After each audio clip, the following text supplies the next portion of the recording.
Good evening, Baker Bears. This is Mrs. Ferrugia coming to you from the Baker School Library. I'm very excited to introduce you to our One Book, One School. We will be reading Zoe and Sassafras, Dragons and Marshmallows.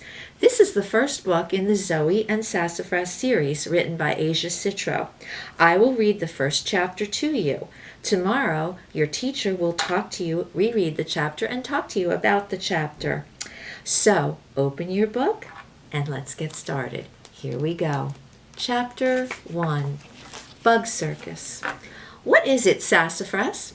I crouched down and ruffled my cat's fluffy fur. He was trying to flip over a heavy mossy rock with his paws. Something good was definitely under there. I gently tipped the rock over on its side. Yes! I clapped my hands together. This rock was hiding a treasure. 1 billion roly-poly bugs. Well, maybe not 1 billion, but at least 20. Sassafras took a step forward. Meow. No, don't eat the bugs. That's gross. My cat loves to eat bugs as much as I do, but we love them for different reasons. I love to play with them. He just loves to eat them.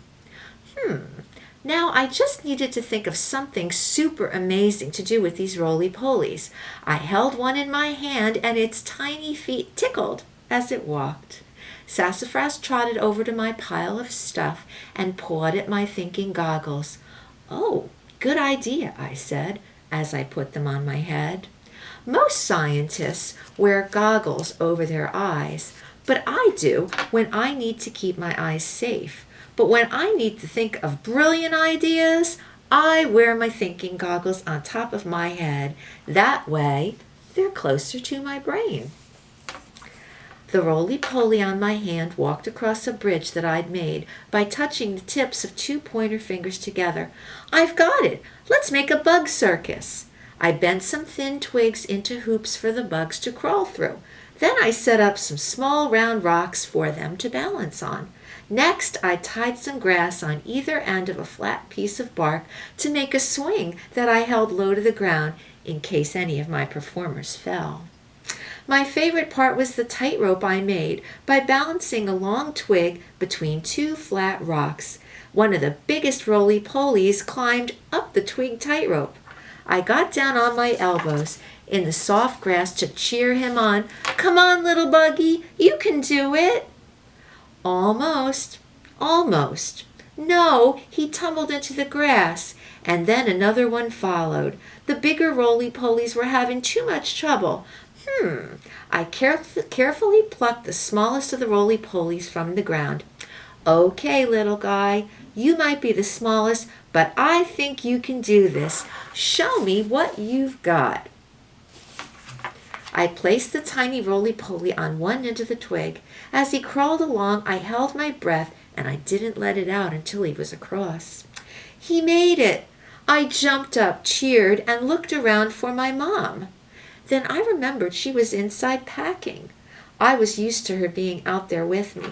Mom is going to love this. Let's get her, Sassafras. Come on.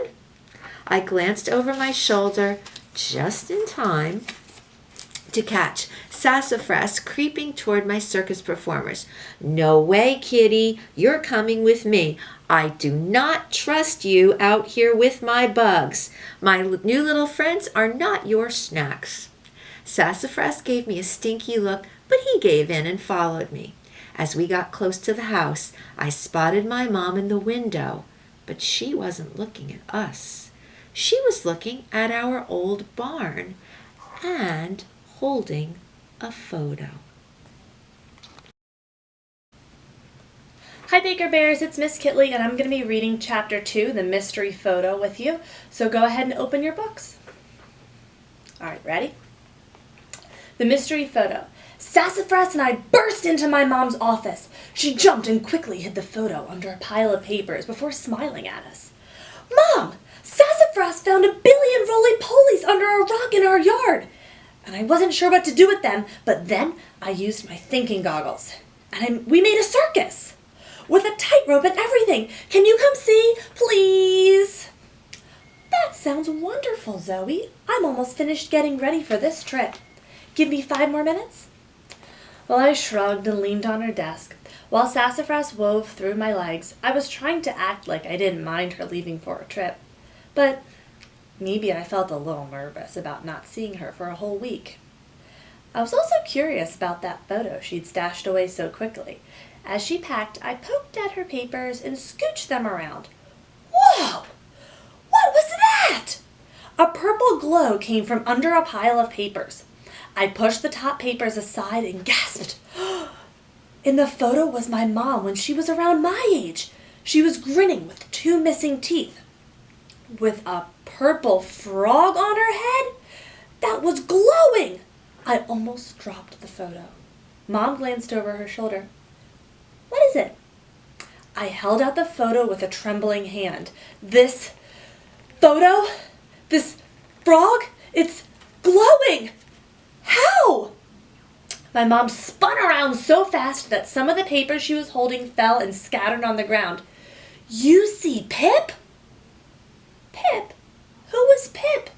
What on earth was going on?